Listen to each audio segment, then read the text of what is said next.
Bonjour Sandrine Pereira. Bonjour. Vous êtes toujours expert comptable? Oui, je continue Ça, toujours c'est à bien. être expert comptable. Vous allez nous parler de la création d'une société au Portugal. Oui. Donc ça, c'est un sujet important. Deux personnes interviennent, j'allais dire comme d'habitude. L'avocat qui va vraiment faire les statuts, la partie vraiment juridique. Et toute la partie administrative et mise en route de la société, c'est l'expert comptable. Exactement. Donc normalement, je dis chaque personne dans son métier, mais par contre, c'est important que l'expert comptable et l'avocat de la société soient un peu ensemble avec le client. Première chose très importante, c'est que une fois qu'on aura le cabis de la société, on aura 15 jours pour faire les démarches de l'autorité fiscale. Et pendant ces 15 jours, il faut aussi ouvrir la compte bancaire parce que c'est obligatoire au moment que l'expert comptable fait le début d'activité à l'autorité fiscale qu'il donne le RIB de la société. D'accord. Pourquoi je dis que c'est important qu'avant de créer la société, on est ensemble avec l'avocate, etc. Il y en a quand même pas mal de particularités au Portugal au niveau fiscal, comme par exemple le nombre de gérants. Au Portugal, les gérants ils sont obligés de payer des charges sociales. Et donc, si on met deux gérants, on aura payé, même s'ils sont non rémunérés, il faut payer des cotisations minimum environ 150 €.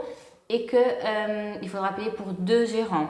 Donc ça, c'est important de comprendre le nombre de gérants qu'on va mettre dans la société. Ouais. Est-ce qu'on met qu'un gérant et des procurations aussi? Oui, certain que les procurations, c'est très pratique au Portugal. Voilà. Hein. On peut donner tous les pouvoirs avec une procuration. Mais ça, c'est important de voir ensemble avec l'avocate et avec l'expert comptable pour expliquer les impacts fiscaux aussi. Voilà.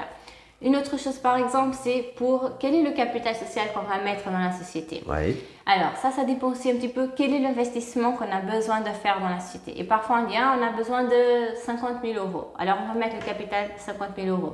Mais ça peut être une hypothèse de mettre un capital social plus bas et que la société fait un prêt à la société. Donc, c'est important qu'après, on explique à le client quelles sont les différences. Comment c'est mieux après pour retirer l'argent. Parce qu'après, on a des taxes de dividendes, des choses... Tout ça, c'est important que le client ait la connaissance de tout l'impact fiscal derrière. Exactement. Qui va être différent. Bien sûr qu'on a les taxes sur les revenus à la fin de l'année, mais sur le résultat, mais aussi on a quand même pas mal de particularités, des taxes spéciales sur des voitures, des choses comme ça. Donc le correct, c'est de comprendre le business du client, qu'est-ce que le client il veut faire. Et dans cette activité, quelles sont les taxes spéciales, pour qu'on puisse conseiller avant la création de la société. Voilà. Bien sûr. Et en plus, ensuite, il y a toute la partie facturation. Oui. Facturation aux clients, facturation des fournisseurs. Oui. Où là, il y a un grand formalisme de la part de... Tout de suite que la société elle est créée, surtout si le client il a urgent à commencer à facturer, il ne faut pas oublier qu'au Portugal, il faut avoir des programmes certifiés par l'autorité fiscale pour faire de la facturation. Donc, on ne peut pas faire une facture en Word, au PDF, ça, ce n'est pas valable au Portugal. Et aussi, il y en a des choses très importantes à comprendre sur les documents de facturation à faire à les clients et aussi à valider les factures des fournisseurs avec qui on travaille.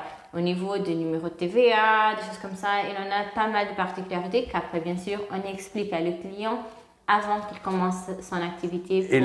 Et l'enjeu est important parce que la facture, elle sera déductible ou elle ne sera pas déductible. Exactement. C'est important d'expliquer tout ça à le client. Qu'est-ce que c'est important que ça soit écrit dans une facture, même par exemple d'un fournisseur ou entrepreneur, une chose comme ça, pour être sûr qu'elle peut rentrer dans la société et qu'on peut récupérer la TVA et qu'on peut déduire après les frais dans la société.